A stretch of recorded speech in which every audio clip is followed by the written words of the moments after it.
bonjour, on est sur Alouatine TV pour encore une émission de 30 minutes et puis c'est tout. Alors aujourd'hui, on a un invité de choc, on a un homme à plusieurs casquettes, il s'appelle Siméon Ndaye, il nous vient du Congo.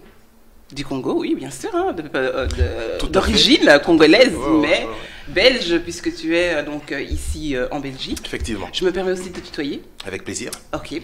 Donc, Siméon Ndaye, donc, tu as créé un genre d'association, un genre de combat, si je puis dire, avec l'hashtag vous. Oui.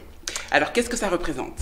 En fait, pour être très honnête, je n'ai pas créé vous, mais on a été plusieurs à le faire. Vous, en fait, c'est une plateforme citoyenne. Donc, c'est un mouvement simplement d'hommes et de femmes, jeunes et moins jeunes, qui viennent d'un peu partout à Bruxelles, qui ont envie de faire fonctionner un peu mieux la ville de Bruxelles. Alors, on se focalise, comme beaucoup d'actions citoyennes, sur certaines thématiques qui nous tiennent à cœur, en particulier celles qui concernent les diasporas. D'accord. Et donc, j'ai vu aussi, bon voilà, parce que j'ai quand même un peu regardé un peu d'infos sur toi, que tu es très fort proche des gens, puisque tu fais en fait de la street politics, tu vas dans la rue, tu parles aux gens, tu parles aux jeunes. Alors, en général, comment est-ce que tu es reçu ? Ben, effectivement, j'aime beaucoup parler du concept street politics, parce que street politics, en fait, c'est un concept que j'ai voulu mettre en place il y a 2-3 ans. J'ai eu une expérience de conseiller politique où, en fait, ce qu'on faisait, c'est de faire des projets politiques à longueur de journée, mais j'ai l'impression qu'on était un peu déconnecté de la réalité, du terrain. Et ce que j'ai voulu faire, c'est de faire de la politique, mais pas sans les gens, de la politique avec les gens. Et c'est comme ça que j'ai lancé Street Politique. Je vais dans les rues, je prends mon smartphone, on se filme, on a des discussions.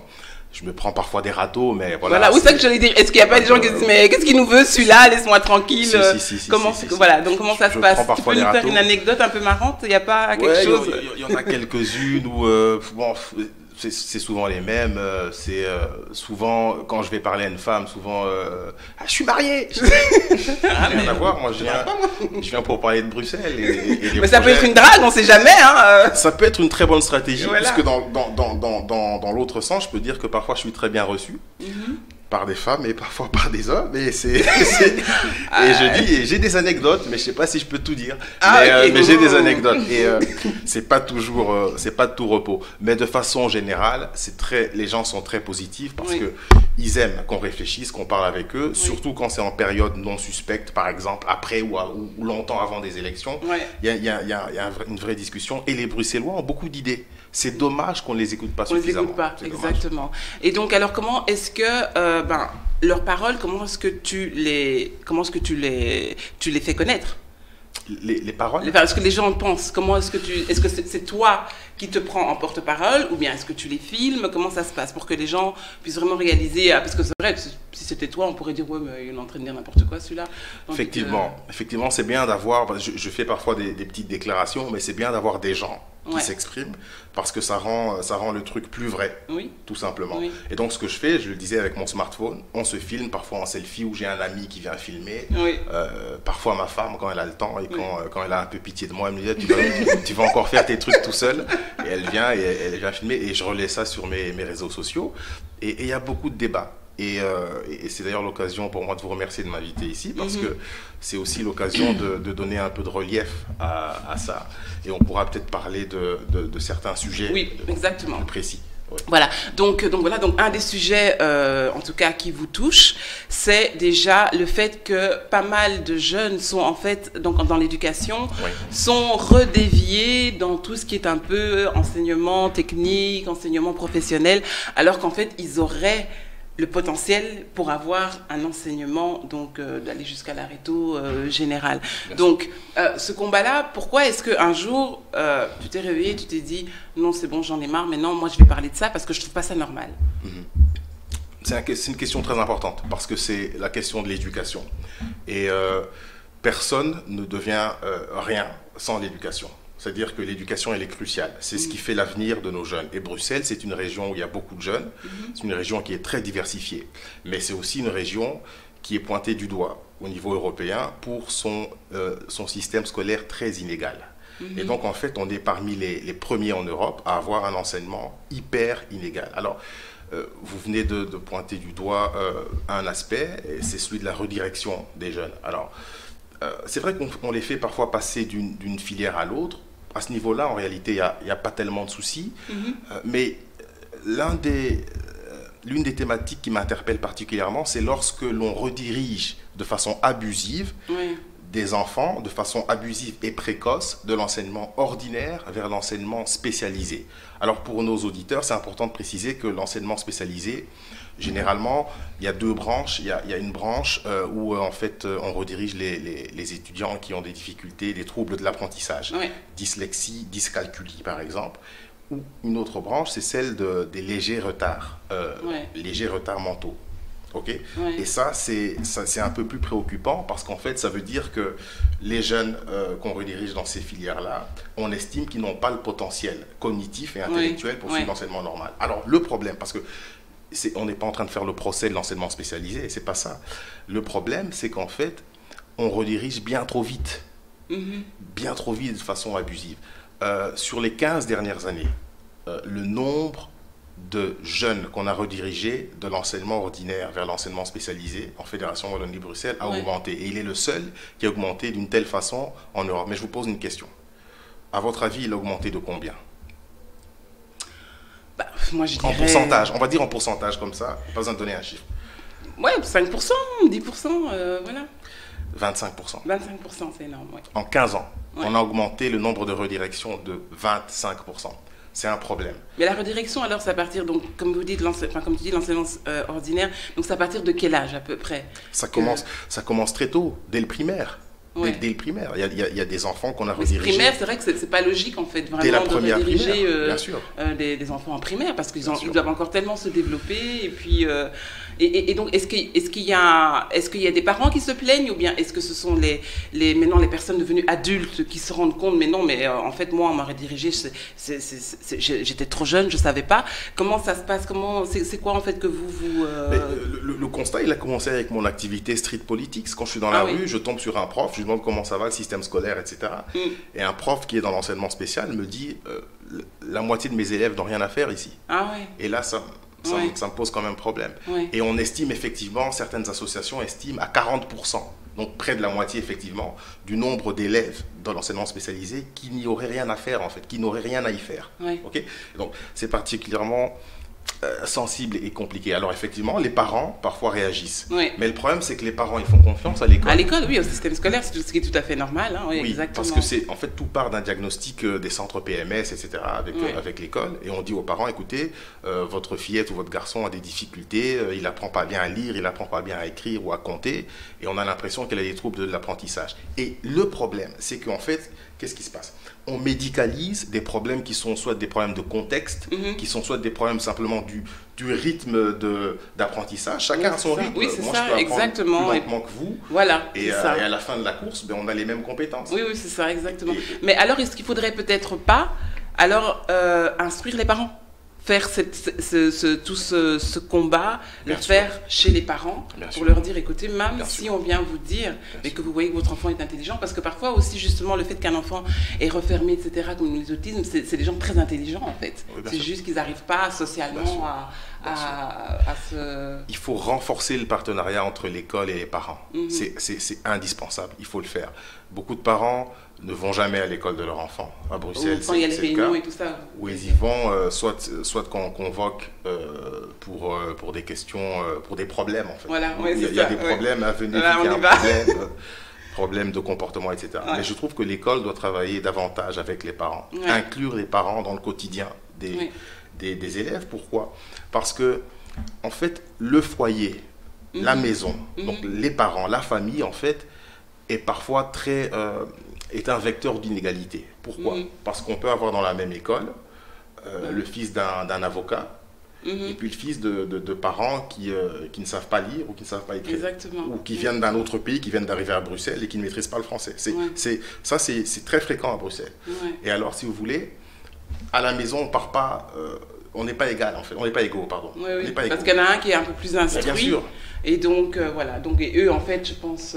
Voilà pourquoi, sans vouloir vous interrompre, je crois qu'il faut absolument fonctionner avec les parents. Dès le début de l'année scolaire, inviter les parents, aussi, leur donner une perspective sur ce qui va se passer, sur les objectifs, comment est-ce qu'eux, à la maison, ils peuvent s'impliquer au niveau de la scolarité de l'enfant, et d'essayer avec leurs moyens de donner des ailes à l'enfant, plutôt que de... D'encourager, de dire non, t'es pas comme ton prof dit que tu es ou pense, quoi. Mais aussi, donc, un autre combat aussi que j'ai vu, c'est en fait aussi les diplômes, en fait, la valeur des diplômes, donc des gens qui sont diplômés à l'étranger, et quand ils reviennent en Belgique, s'ils veulent exercer, ils sont obligés donc de reprendre leurs études parce que le niveau n'est pas accepté. Totalement. Donc ça aussi, c'est vraiment cause de beaucoup de problèmes socio et économiques. Totalement. Je parlais il n'y a pas très longtemps avec un chirurgien qui s'est formé en Afrique. 14 années d'études. Je ne peux pas mentionner son nom parce que par pudeur. 14 années d'études. Il arrive en Belgique, ok, bravo, vous êtes chirurgien, mais vous allez recommencer en deuxième année d'études de médecine. C'est ridicule. C'est effectivement ridicule. En fait, si c'était que ridicule, ce serait bien, mais je pense que c'est honteux. C'est pas seulement ridicule, c'est ça. C'est scandaleux. Ça fait honte à la Belgique. Pourquoi? Parce qu'en fait, si vous voulez, on gaspille du potentiel humain. Et en plus, on se plaint d'avoir des jobs en pénurie, etc. Surtout dans le milieu médical, c'est ça le pire.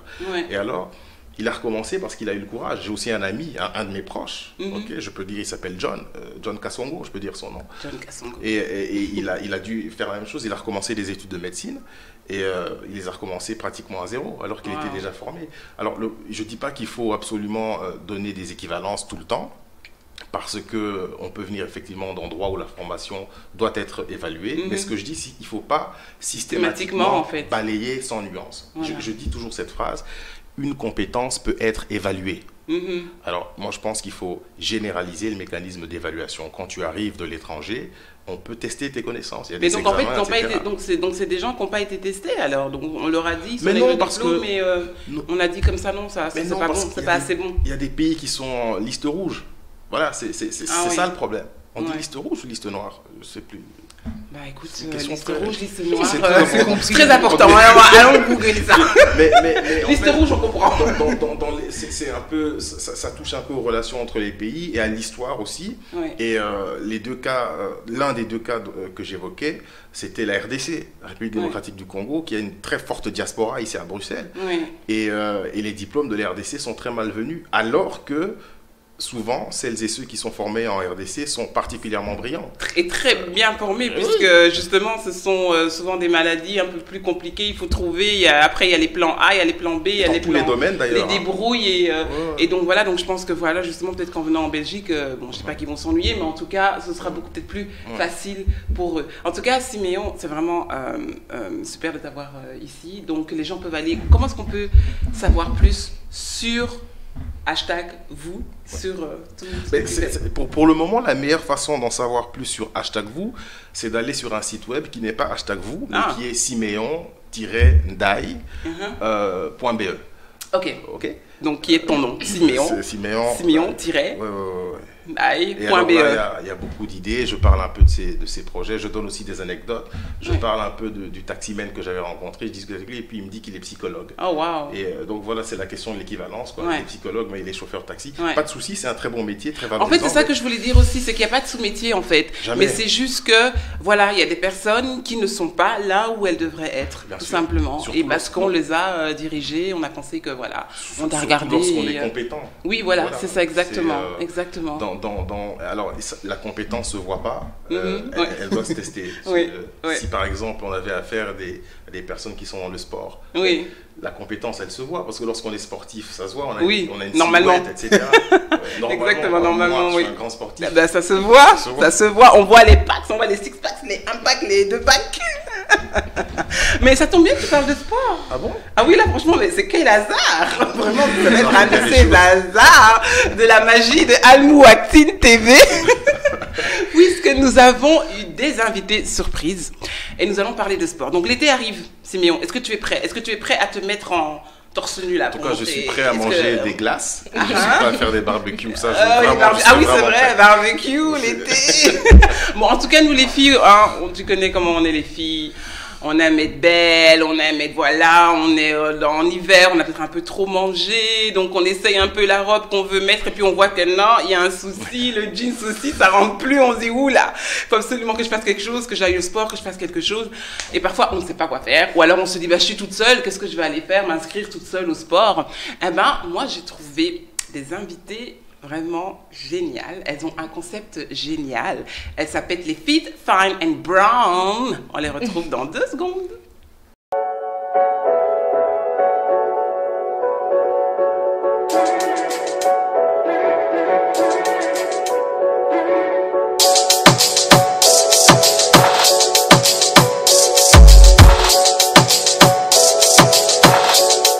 Oh, me and my girls done pulled up. You know what we gon' do. I took 2 shots of the liquor. One more round, it's on you. Et on a des invités surprises. Et aujourd'hui, les invités surprises sont 2 femmes magnifiques. Elles ne sont pas que 2. Normalement, vous êtes 6. Voilà, donc bah, malheureusement, dans le studio, on n'a pas pu en prendre 6. Donc on va prendre, voilà, 2 des Fit, Fine and Brown. Donc elles sont ici pour expliquer leur concept. Alors, quel est le concept de Fit, Fine and Brown?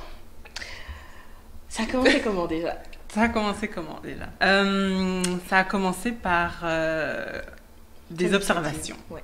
Des observations lorsque moi et ma sœur, qui n'est pas là aujourd'hui, on a commencé à s'entraîner, à relayer ça sur les réseaux sociaux, en disant « Oh, mais c'est très chouette votre initiative, ça manque, et tout ça. » Et donc, j'ai fait « Non, ça manque pas, on est là, mais vous n'y êtes pas. » Donc. Mais en fait, quand tu dis, tu as commencé avec ta sœur à relayer l'information, à relayer nos entraînements. Ah oui, ok, donc en fait, vous filmiez aussi. Oui, j'avais démarré avec un coach.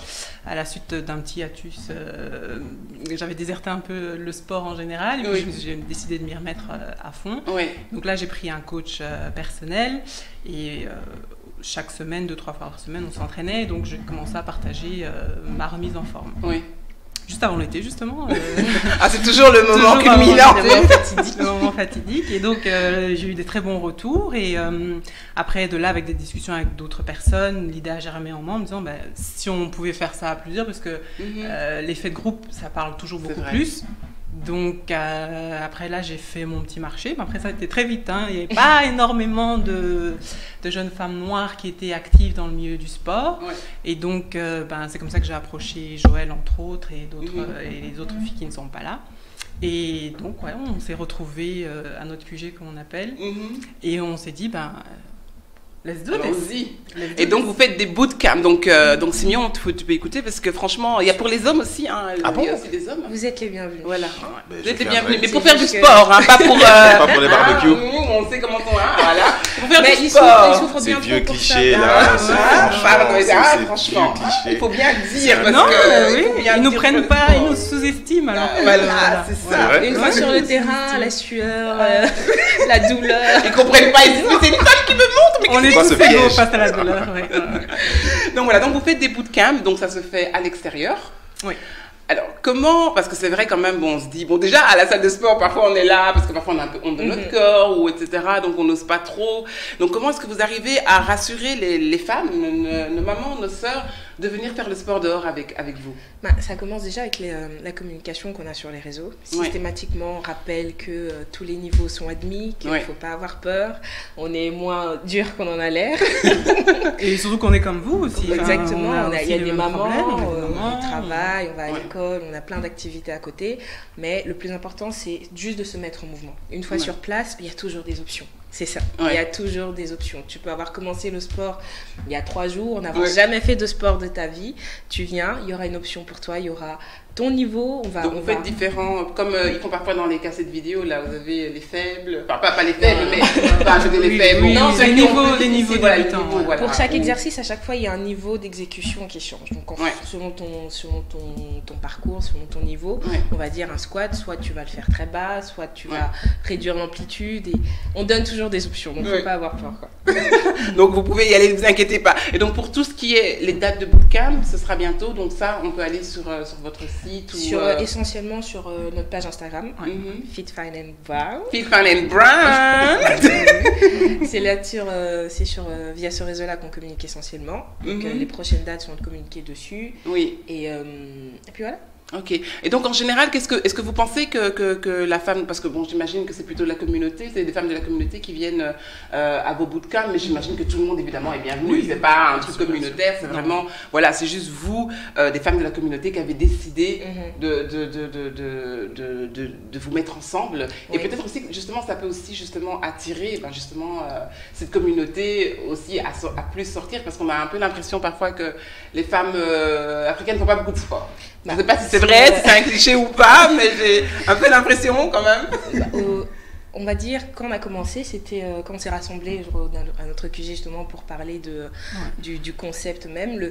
Notre premier public, c'était essentiellement la femme noire, parce qu'on est parti du constat qu'on faisait du sport à titre individuel et on va rencontrer des hommes noirs qui vont nous dire « Oh, c'est bien, c'est rare de voir des sœurs qui font du sport » et première fois, tu te dis, non, je suis pas la seule, j'en connais d'autres. Parce que tu dis que c'est rare, non, c'est pas rare. Et c'était un peu frustrant. Et donc, on s'est dit, écoutez, on va se rassembler, on va donner à voir, on va montrer qu'il y a des femmes noires qui font du sport, qui se prennent en main, qui sont soucieuses de leur santé, pour toutes ces raisons-là. Et donc, oui, c'était surtout... question de représentation, parce qu'on sait très bien qu'on est davantage motivé par des personnes qui nous ressemblent. Bah oui, exactement. Donc, on s'identifie. Exactement. Et donc, à titre individuel, même quand j'ai commencé le sport et que je recherchais un peu des sources d'inspiration francophones, déjà c'est rare. Il n'y en a pas beaucoup sur les réseaux, que ce soit sur YouTube, parce que c'est essentiellement une plateforme, la plateforme sur laquelle il y a beaucoup de trucs, trucs de sport. Autant chez les Américains, les Anglais, les femmes noires, il y en a. Il y en a. Mais du côté francophone, beaucoup moins. On va retrouver beaucoup sur la beauté, beaucoup sur les cheveux, maquillage, le style, le fashion et tout ça. Mais dès qu'on rentre un peu dans notre domaine, savoir tout ce qui est fitness, sport, ça devient restreint. Donc c'est bien aussi pour vous, parce qu'alors ça vous donne toute la lumière et toute la lumière. Oui, ça a des avantages, mais après, ça aussi c'est un inconvénient, parce que vu que tout vient de nous, comme on est les seuls, c'est une pression supplémentaire. Oui, parce que j'imagine aussi, il y a sûrement les erreurs aussi, comme tout le monde, quand on commence, il y a les erreurs, les trucs à faire, à pas faire, parce qu'il y a des gens qui aiment, il y a des gens qui n'aiment pas, puis il y a toujours la critique aussi, ça de toute façon d'office, voilà. Mais alors, est-ce que vous donnez aussi des conseils alimentaires aussi? Est-ce que les gens viennent vers vous pour savoir comment je peux faire pour...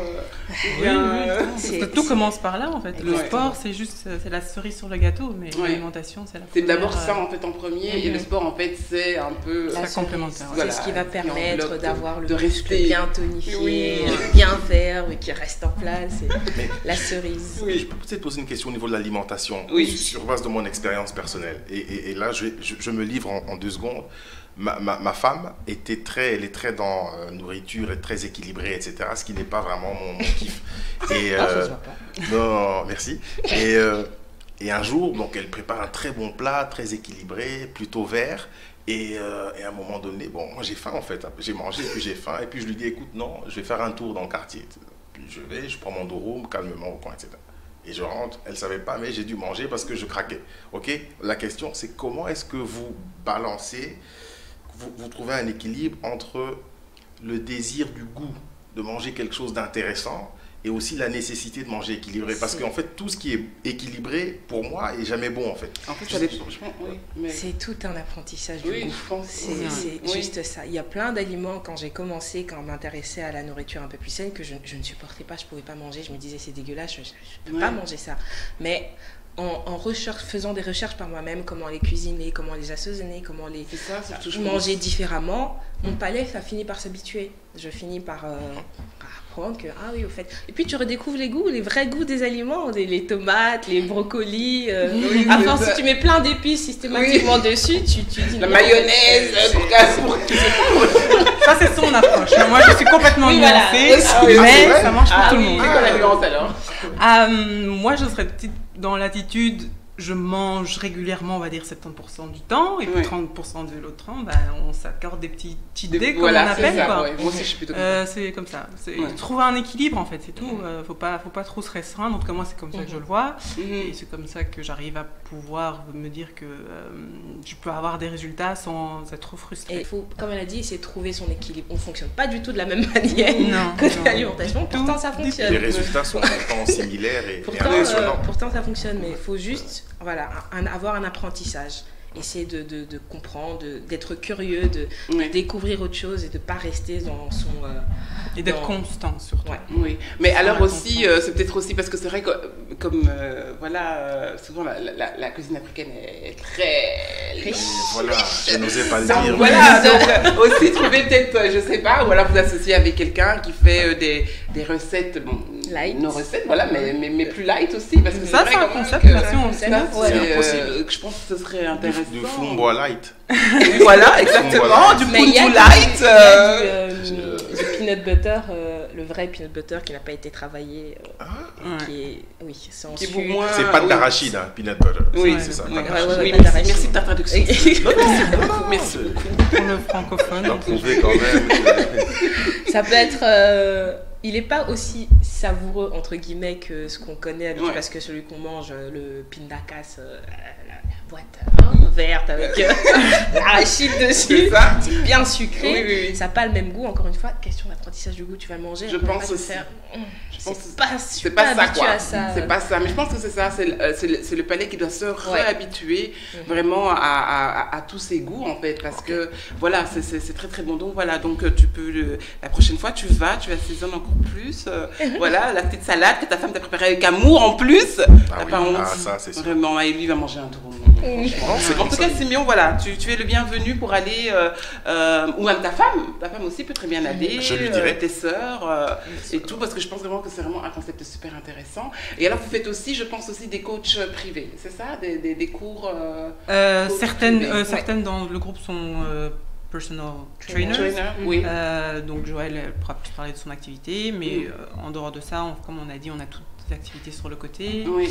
Et mais moi et Joël, on est aussi profs de cours collectifs. Donc, d'accord, ok. Donc voilà, donc vous êtes des profs, si je puis dire, officiels, parce que parfois il y en a qui disent oui, mais bon, c'est pas un vrai prof, il n'a pas les certificats, donc on va nous faire faire, puis si je me casse mon muscle après, qui va aller. Mais c'est vrai par rapport à l'assurance, maintenant si ça se passe dans la rue, comment ça se passe en fait, si quelqu'un on n'espère pas, mais je veux dire, si maintenant quelqu'un se blesse. Comment ça se passe? Avant de commencer, déjà, on insiste sur le fait de est-ce que vous êtes en mesure et en état de pouvoir suivre les cours? Et c'est pas simplement se dire oui, j'estime que s'il faut à la limite aller faire un tour chez le médecin, avoir un bilan de santé et avoir un check-up de ton médecin qui dit ok, tu peux suivre des activités. Oui. Il faut venir. Mais donc il vaut mieux quoi. Il vaut mieux ça parce que voilà, on ne sait jamais. Mais on touche du bois. Jamais eu. Donc voilà, donc vous prenez bien en main vos élèves. Donc voilà, donc c'était les Fit, Fine and Brown. Super. Tout à l'heure. Et comme ça, on va un peu voir si nous on a la forme et tout. Comment est-ce qu'on peut vous joindre, comment est-ce qu'on peut vous contacter pour tout savoir sur les Fit, Fine and Brown, les prochaines dates aussi. Tout se passe sur notre page Instagram. D'accord. @Fit, Fine and Brown. Bon. Il y a des traits en dessous. Oui, là tu mettras tout ça. On trouve sur Instagram. Exactement. Et là-dessus, vous allez avoir des vidéos qu'on poste régulièrement, des séances de sport justement pour motiver. Si vous manquez d'inspiration et que vous dites tiens, j'ai envie d'aller faire mon sport à la salle aujourd'hui, mais qu'est-ce que je peux faire? Je sais pas. Faites un tour sur la page, il y a plein de petites séances comme ça. Et puis voilà, les infos, donc toutes les infos sont pratiques, là, et donc là directement on peut vous contacter. Exactement. Et donc les gens s'inscrivent, donc j'imagine qu'il faut absolument s'inscrire pour les cours, sinon voilà, vous n'avez pas non plus gérer. Question d'organisation. Voilà, ok. Donc voilà, en tout cas, les filles de Fine and Brown, c'est vrai que moi depuis le temps que j'ai promis que j'allais venir, je pas encore venu. Elle a dit à la télé. Ça se compte en années. On a on n'a pas besoin. Mais non, mais il faut. Mais le sport, c'est pas qu'une question de physique. Non, parce que santé, oui, non, mais attendez, moi je cours derrière un bus, je suis morte. Parce que j'ai plus. C'est le premier signe. C'est le premier signe vraiment où je sais que non. Donc si vous aussi, les femmes, on va parler entre nous là, vous voyez que ça ne va pas, ou alors si vous voulez vraiment perdre un peu de poids avant l'été pour pouvoir vous mettre les belles petites robes, sauf s'il y a les barbecues qui arrivent. Donc d'ailleurs, si mais non, on attend d'ailleurs ton invitation pour le prochain barbecue, oui. Okay. Donc voilà, donc si vous voulez vraiment vous faire belle, vous sentir belle, vraiment allez Fit, Fine and Brown sur leur Instagram. Il y a toutes les dates de tout leur bootcamp et il y a tous les niveaux. Et donc il n'y a pas d'excuses, non mais je suis toute seule, je sais pas avec qui aller, etc. Puisque c'est un groupe, toutes les femmes qui viennent sont seules. Donc et là vraiment on va pas se sentir seule, vous venez, vous faites et je pense que ça va vraiment être génial pour avant l'été en tout cas. Avoir même après l'été. Ou même après, évidemment, parce que c'est en hiver qu'on prend. Mais voilà, c'est ça. Mais en fait, je pense aussi qu'il faut aussi réapprendre l'amour du sport. Parce que ça aussi, parfois, on se dit, mais je suis fatiguée. Mais en fait, le sport, ça revitalise. Bon, moi, je dis ça fait longtemps que je n'ai pas fait de sport. Mais voilà. Et le temps, on le trouve tout le temps aussi. Donc, il n'y a pas d'excuses. Sinon, il n'y a pas d'excuses. Il n'y en a pas. Moi, je viendrai, c'est sûr et certain. On va trouver un créneau. Il y a des témoins. Dans le hashtag vous, il va aussi mettre le sport dedans. Franchement, j'en ai besoin et la façon dont elle le présente, ça donne envie. Voilà, exactement, c'est vrai. Je suis tout à fait d'accord avec toi. Donc voilà, c'est fini pour malheureusement 30 minutes déjà sont passées. Un grand merci d'être venu. Merci à vous. Et à la prochaine sur Al Mouatine TV dans 30 minutes et puis c'est tout.